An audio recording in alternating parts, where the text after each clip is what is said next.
Coming up, we are going to be talking about what happens when you heat up metal really, really hot and then cool it down. Fantastic Four, Rise of the Silver Surfer.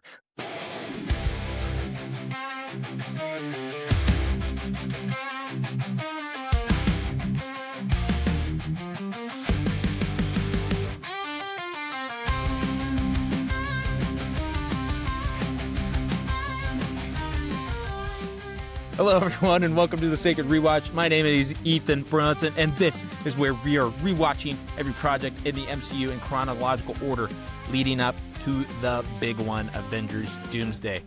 We are watching literally everything. I mean, quite literally everything, so you don't have to, including this episode today.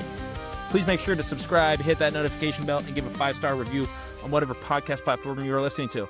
I don't know where you are in the Sacred Rewatch. If you're even watching this after Doomsday and you're like, man, I probably should have watched some more movies leading up to Secret Wars. Well, this is the podcast for you. Today, I am joined by our number one Xfinity, number one hater. It seems like we're cutting our ties with our potential sponsor in Xfinity. Wyatt. It's an amazing day today. Not a fantastic day. That's very important for this episode. And our flame on resident Johnny Storm. I just want to let everybody know, as my introduction, that I got a 25 kill game with 0 deaths as Human Torch last night in Marvel Rivals, and I just remember that. So he got buffed a little bit, but finally doing some good on Rivals. Really? Yeah, and in chat I was flame on! You can't handle the heat? Pre-first and all nerf, that stuff. When he first came out, before he got nerfed, I was so good on Johnny, and then I stopped playing. Dude, I love manning him. I don't care if I'm... I started playing Rivals again 73 for deaths. like 2 weeks ago. Oh, yeah. Back to you, Ethan. Sorry. Yeah. Wyatt, I'm going to say this again. I really want you to start live streaming on this channel some Marvel games, especially, you know, I haven't played Marvel Rivals. If you want to play Rivals, Brody, if you want to play Rivals in live stream, go ahead. But I really want you to play like the Lego Avengers game or the awful Avengers game that came out a couple years ago. I really want to hear the commentary and the play-by-play. Dude, it's funny you say that. I was going to mention this in the first episode and I forgot to. My first introduction to the Fantastic Four, like full-on introduction, is in Lego Marvel Superheroes. Like, that is what I know the team from, and I think that's why I really like the Baxter building in the first movie, is because it looks exactly like the mission you have in the Baxter building. But that's just, hey, fun fact I'm throwing out there. Why not? Have you not played I'm going to be Rivals, honest. Ethan? I have not. I know I'm a terrible podcast host for doing what that, the but I've video never is. played. That's what the video is. We got to dress you up as one of the characters, and then you got to play one of the characters. That Iron Man suit or whatever was the previous one. You guys will need to walk me through on how to set up a live stream with video games. That I am not very knowledgeable in. That's your brother. All. But if you can... Wyatt's a Twitch streamer now. He may not want to admit it, but he is. True. Yeah, you could switch in through Xbox pretty easily. You plug a camera in, it works like a charm. Okay, well, maybe one of these days we can do it. Maybe that will be one of our videos leading up to Doomsday when we're trying to fill time. It's Ethan plays Marvel Rivals for the first time. Right. Maybe we can have some play-by-play commentary. You know, the first 10 minutes is just me playing. You know, can't hear my audio. And Brody and Wyatt are like, what the hell is he doing? Coaching you up, coaching over your shoulder. Yelling. And then Brody slowly realized, maybe he doesn't play video games that often. You're looking for the VHS buttons on there. I'm like, where's back. the button? Oh, my controller died. All right, guys. Right. Joining you now. I don't know what Brody and Wyatt have been saying, but I am just terrible at this game. Well, like I said, if you're watching this episode today, no way in hell, I'm going to be honest, no way in hell you have seen or you are watching this video without watching the prior video of this podcast, which is the Fantastic Four 2005 rendition. I'd be shocked if you're watching Fantastic Four Rise of the Silver Surfer without watching our previous episode. So go check it out if you haven't seen it already. I think we're just going to get into it. Last week, I gave a 6 for Fantastic Four. This week, Rise of the Silver Surfer, I am giving an 8. It's an improved movie. It was shorter. That makes it better. It's getting an 8 for me. I gave it a 3. You think it's One more. worse? Throw in an extra point somewhere, please. 4. I gave it a 4. Nice. Yeah, I do think it's worse. You could even. I'll even allow you to add 0.2 to every point category just to get to the 4. You know, Right? No, I gave it a 0 He'll for allow it, rewatch. as if we can't do I'll points allow it. anyway. We do points Yeah. all the time. Yeah, as you're gonna. Brody, you gave a 21, 22 last week. What'd you give it? 21 to the first movie. 21. I gave What this about one a this one? 13 out of 25. How am I the It was a only big one that thought drop-off. this was a better movie? This is an improved I don't movie. know. It's not. It's really bad. So I can jump straight into it for you. I think Go for I it. have a problem with like military half antagonists in movies. You know what I mean? Mhm. Like it's something I about do like too. reminding me of being in the car watching Transformers and like falling asleep during the military scenes. It's something about like taking something cool like Transformers or taking something cool like the Fantastic Four and then being like, well, now the government's involved, because it's not a character-centric thing. Like Captain America, it's never bothered me because it's part of the basis of his character and his character growth. Like in the first movie, it's so natural that you don't even think about it. But in a movie like this, I'm like, it's so jarring compared to the first movie. In the first movie, the military didn't care. Like there was just cops around the neighborhood and they're like, hey, it's the Fantastic Four. Thank you for saving the firefighters. And then in this movie, it's like, we're the military. We're going to get involved and we got to control this. And like, I feel like they just take away from stuff that the Fantastic Four could be doing. So we kick off Every this time episode. Brody does that voice, by I not- find it the funniest thing we've ever done on this podcast. I don't know why. It That makes me laugh voice? so hard. Hey, it's the Just like Fantastic the Four. hey, thanks for helping with the Fantastic Four, man. Hey, it's the guy. They're like New you want a Jersey free pizza? Cut in transatlantic. 4 slices. We start off by removing Xfinity by being a potential sponsor for this show. That's right. And now we have removed the entirety of the military-industrial complex. We no longer goes our can be Axios. Look at us sponsored go. Our Axios by contract. Northrop Grumman, Lockheed Martin. What's the new one? Anduril. Palantir. Andor. And What? and you know, the one I was really looking forward to. Actually, I'm not going to say it. Yeah, let's I don't skip need that to. one. I don't need to be quoted on that. I don't need to be quoted on that. But we'll just move on. We'll just move on. How about that? So I took. But no, Piggy, Here's a fun I agree with fact. Brody, actually. I hate when they throw the government into these superhero movies all just like out of nowhere. Let's make the government get really mad that superheroes exist. And have them use some and when it's not like arbitrary a cool government device. thing. At least in MCU, No. it's S.H.I.E.L.D. And it's like, oh, they're the Yeah. superhero government guys. You know what I mean? They're like kind of Men in Black, kind of, oh, we show up and we make sure nobody remembers what happened and stuff. Like, that's cool stuff. You mean something like the TVA, that's like a different, not even like a Earth government thing, but they have like their own system. That's still interesting. But like you're saying, like, when they just get involved and show up like this, and like I said, I think it's because it also isn't in the first movie, like, at all, where it's like, Mhm. that's annoying to me. Maybe it helps my background that I've never seen Transformers. I haven't seen a lot of movies, matter of fact, that are outside the MCU. So Buddy, I haven't. we're watching that after the Disney Channel stuff. I We're forgot what going is to it called? that. It's the the Disney DCCU? Disney Channel. It was like DCE. It was the Disney DCEU, Channel the Disney Cinematic Channel Extended Extended Universe. Yeah, it should just be, What was the crazy crossover? Was it Jesse with Spider-Man? It's Jesse I and thought the it was Amazing Austin and Ally. Spider-Man. Yeah. Oh, was it just, I don't understand. I don't understand. I'm being half serious though. I think that would be fun to do a little bit of the DCCEU or DCCEU. Do they have any Marvel ties? I know Jesse has Star Wars tie-ins, but Jesse's got Marvel, and this conversation we're having right now proves how good. Yeah, there's a whole these episode movies of were. Jesse that takes place during the Battle of New York. You guys remember that? dude, that would have been hilarious. That's a good idea. And this I like proves the point I was going to say before I couldn't finish. I wrote no Sorry. notes for this movie, so it's all off the dome. As it should be, man. That's how I've done. This was too the many first podcasts. superhero movie I ever saw in theaters. Really? The first what? I was 5 years old. The first superhero movie I ever saw in theaters. I was 5 years old. My mom took me to see it.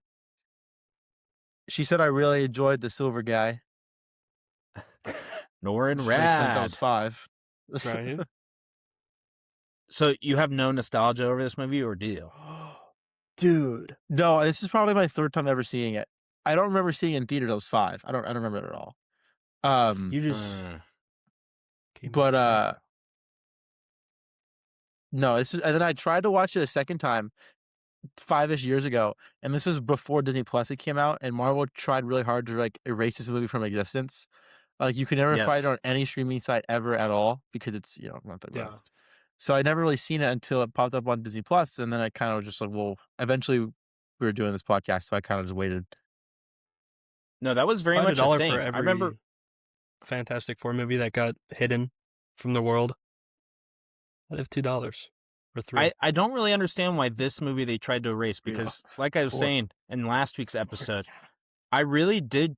I watched a bunch of movies before Doctor Strange and the Multiverse of Madness, and this was before.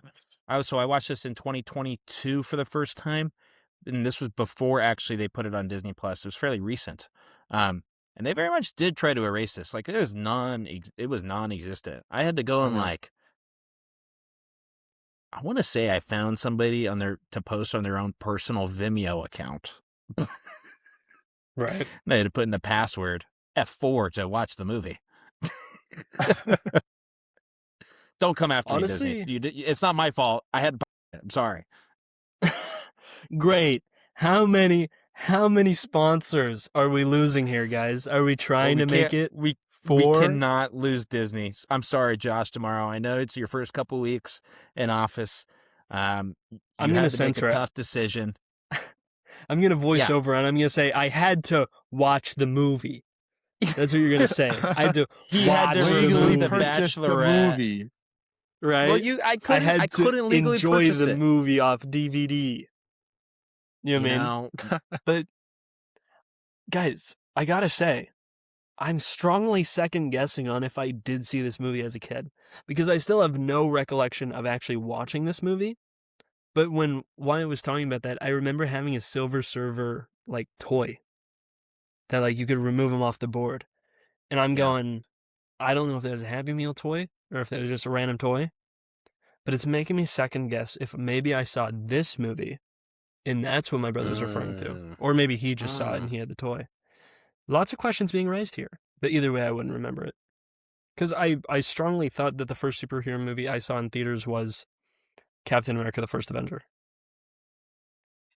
But then again, that's even up for debate. It might have been Winter Soldier. Who knows? It's all in here. Adding good stuff to the commentary here. I know. It's okay. It's okay though. Like, sometimes we're going to talk. But here's the thing, Brody. Are we trying to be like every other Marvel podcast out there? What other Marvel podcast? I haven't even. There's other ones. Is there one? There's other ones. There is. Is there? There is. Yeah. I didn't even notice. Yeah.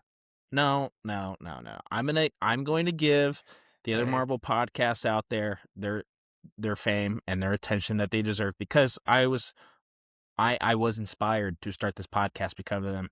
I'll give 2 a shout out that I watched or listened to. I still do actually to this day. The Marvel Cinematic Universe podcast, the OGs. I'm actually working on getting a partnership with them to maybe do a collab video. Wouldn't that be fun? What? And the other one that I'm also working on doing a partnership with, because I have heard back from the Marvel Cinematic Universe podcast, but I'm also working on reaching out to Puny Pod, another podcast, part of the Ears Up podcast network. That's some of my podcast history. I've been listening to the Ears Up podcast in their first year of creation in 2013. That's how long I've been listening to podcasts, guys. I was 12. I wish them the best. And if they ever get to our level, just remember, fame comes with a cost. You gotta really keep yourself level-headed. I know. You know what I mean? And watch out for those sponsors. I know. We're gonna look back at this and like, man, really wish we could have thought about this more when we look back at the 2028 AMC Theater in Anaheim incident. And you might be wondering, 2028 AMC Theater in Anaheim incident? It's coming, guys. We're gonna get bum rushed. Security's gonna be called, and we're like, what happened? What happened to this small little boutique podcast? Did you guys hear the Sacred Rewatch? Is that the Doomsday opening? Yeah. Is that guy that liked Fantastic Four 2005? I'll show you clobbering time. And then he just punches me in the face. And then the one guy's just over on the side. He's like, hey, what's going on? It's the movies. And then Wyatt's like, it's the guy. Hey, I'm trying to watch Fantastic Four here. What are we doing? It's going to be... Wait. That is what that voice is from. We were talking about, like, a theater experience or something. Maybe it was Fantastic Four. That voice has been on the podcast before, so I understand why that's your favorite. It's been around. They're gonna call it a we're line 15 minutes in, and we haven't talked about the movie one time. It's clobbering time as like a piece of revenge. Come get it, Brody. Suck it. Well, that's not the Thing's line. The Thing never says that.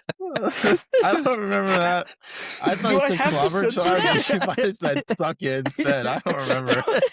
Suck it, Brody. That's what he said. Dude, well, we have to remember, Ethan watched the pirated version, so they might have changed some lines around. So the Thing That's true. I forgot. I did not watch the pirated version, Josh Tomorrow. I would never do such a thing. It's not my fault. So Ethan's got all the lines mixed up. It makes so much sense now. He's like, yeah, I gave the movie a 5. I thought it was weird when he said suck it. Then halfway through it switched to Mandarin. I'm like, wow, I didn't realize that Ben Grimm knew how to speak Mandarin. The Thing speaks fluent Mandarin? Okay, I guess it's a comic thing. Right? Oh, man. Speaking Mandarin in the Japanese this wedding. movie was an improvement to me from the last movie. The movie, that's right. Yeah, that's what we're supposed to be talking about. So, Rise of the Silver Surfer, I actually do think it's an improved movie because of the same issues that the last movie had. It's very quick to the point. They very much do rely on your information from the last movie, and I do think that's an improvement for them. Because they don't really play around. Like, they really get into the idea of the Silver Surfer. The idea of Galactus is very much like just glossed over. And like, to me, like, especially looking back at it, they don't make it a big deal. They make the Silver Surfer a bigger deal and the return of Dr. Doom a bigger deal. Are you talking about the thumping Wyatt? Is that what you're referring to? Yes, I was. I think it's Brody. What? But yeah, I just think that they didn't make a big of a deal as Galactus as they should have. But I think there's still a lot of improvements. I did watch the last 15 minutes with Grace, and she thought it was hilarious. What do you know about Chemistry 101? Really hot metal and cold. And is that we were in this both movie? thinking like, I thought that was at the end of the first one. It is the end of the first one. Oh, it's the end of the first one. You're right. My memory's getting all over the place. Too many Fantastic Four, man. That's the problem when we watch a lot of similar projects. I get a little messed up, and doesn't help that I didn't take notes for this movie. I will say, a lot of the points I just kind of gave to this movie just as like, this did kick off a lot of mainstream Silver Surfer stuff. And kind of Galactus in general. So while I don't think it was the best approach, I think it kind of opened the doors to starting to include stuff like that. Especially when you think about space for superhero movies wasn't super common. You know what I mean? Like outside of Superman and stuff, to my knowledge. So I think kind of going into that aspect of it with the Fantastic Four is really fun. But yeah, and I thought the Silver Surfer looked really cool. I think a lot of the shots. I think again, Johnny looks amazing. I still think his CGI was a cooler design in the first movie. It didn't change too much. But I think this movie also kind of has like a grayish filter to it. It kind of starts getting that MCU fade, and I don't know if that is just because of the military stuff and all that, or because of other movie hero or superhero movie competition or what. But I think this movie kind of lost some of the color grading and stuff. Yeah, it's definitely getting into that 8 to 10 year phase of everyone making dark superhero movies, which we'll talk about a lot, especially not a lot, but we'll talk about that for sure when we're talking about the next Fantastic Four, because that one suffers from it more than anything. Yeah. But I don't know. This movie, I just think the plot is so very weak and so kind of all over the place and jumble around. Like Doom's just kind of back, and there's no real explanation of why he's back besides the fact that he's just kind of there again because they need Doctor Doom to be in this movie. I do like Yeah. the representations of Galactus being a black hole. I think it's a cool way to depict him. But I think what makes it suffer so strongly is it's not like before this we'd seen 500 iterations of Galactus. No real movie had shown Galactus in his true form on the big screen and really done the whole Silver Surfer or the Herald of Galactus who finds these planets for him to destroy. So they kind of just gloss over that and don't really make it a huge plot point. And they choose to show Galactus in such a different way that all it really does is leave you empty, being like, I wish we could have just seen Galactus, or I wish they would have really gone more in depth on how the Silver Surfer finds these planets. They just kind of Yeah. they haven't earned Fantastic Four as a franchise in terms of movies hadn't earned the ability to show him in that way yet, in my opinion. Yeah. This raises an interesting question that you might know more about. So from what I've heard, every version of Galactus is supposed to be the same character, which I think Mhm. is, I mean, the Fortnite version, the Lego Marvel superheroes, all Yeah. those. So how does that work? I don't know if you're aware of how that works I because I think don't get the Silver Surfer part. Like if Galactus I was think his it's own thing, I could see it working. Like I could be like, yeah. okay, sometimes he's a black hole, sometimes he's voiced like this, voiced like that. I can kind of see how that would work. But like, does he just have multiple Silver Surfers from the same planets, different universes? Like, how does it? I I didn't get think that part. I think I don't know if the easier, the more technical answer is I think that's definitely something that's originated as a comic book idea that never really took into Mm, account that, oh, there's going to be movies made and video games made about these characters. So I think gotcha. in its original iteration, it was very much a comic book thing. Like he's this interdimensional being where there's no multiverse that doesn't have Galactus, but he's the same. I don't know how to describe it. Because I think once you come into the idea that you're going to be showing him in Lego Avengers, in Fortnite, in the Fantastic Four Black Hole Edition, it becomes so much more convoluted on how to make that work. Which it's an Yeah, interesting idea, and I do really like the idea. But then, because it does bring up so many plot holes, like the Silver Surfers, like because I don't know how it works, but I do know that he is supposedly supposed to be the same version of Galactus in everything he's shown in. But I do think retroactively that's been fixed in the last couple of years. I'd have to look up to be sure. Because I do remember reading something because I was also confused on how that works. yeah. I just was wondering, just because I mean, this is the second or third iteration of Silver Surfer that I've seen. I'd like to think it works similar to how they described the Venom symbiote in Tom Hardy's Venom, that like there's more of a shared mind throughout all of the consciousness. So like every Galactus may be able to Oh, access memories and remember all that stuff. that's an interesting take on it. This says that he's that's not right. That's not right. Where's Kevin at? Where's Kevin Feige? We got Okay, questions. all this stuff I'm reading saying is it's not so much there's one Galactus, is that there's no universe that doesn't have Galactus. He's a multiversal constant, not so much a single Oh, being throughout the multiverse. that makes more sense. Thank you for looking into that. Yeah, That it's does Reddit, clear it up our a little go-to bit. friend at Reddit. I do remember hearing that. It's kind of like the same idea as Man Thing. He's actually got a huge presence in the multiverse, which probably will never be Man explored in Thing. live action. That sounds Hmm. familiar, but I'm not placing who Man Thing is. Werewolf by Night. Oh, yes. The guy who I always confuse for DC's Swamp Thing. I gotcha. Yes, yes. But yeah, I don't really have much to say about this movie. It just didn't quite hit the spot that the first one did for me.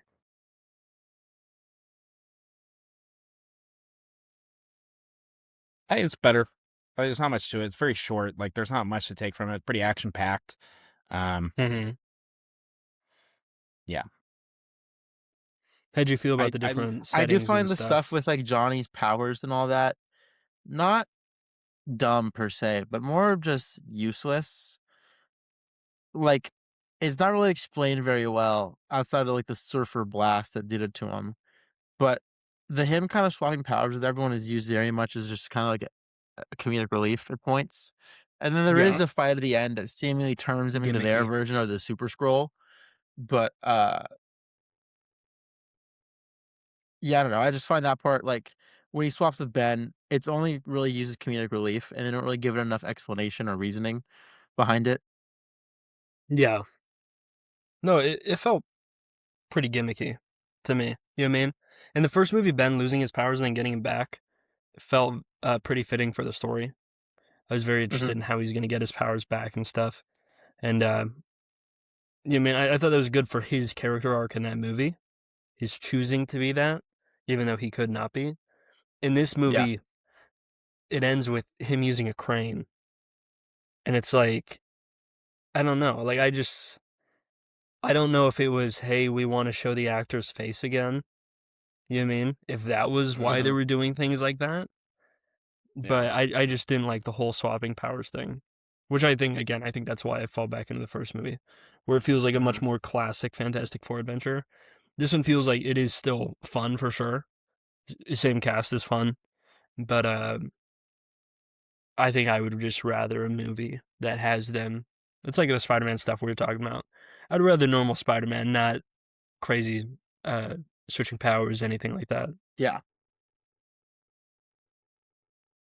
That's what it is. I do think we're due for a Fantastic Four movie that has a Silver Surfer that truly does show off the power cosmic, outside of like him just being a strong being. Like the Silver Surfer is supposed to have one of the most powerful. The power cosmic is supposed to rival the Phoenix Force in terms of like level of strength, and no movies have really touched upon that. And I get that for like power scaling reasons in movies. It's hard to really have the power cosmic show up truly and have that full force. Like, oh, this is one of the most powerful entities in the galaxy. Because in all the iterations we've seen him, he really does just kind of show up, fly around. I think we're gonna get it, if I'm being honest.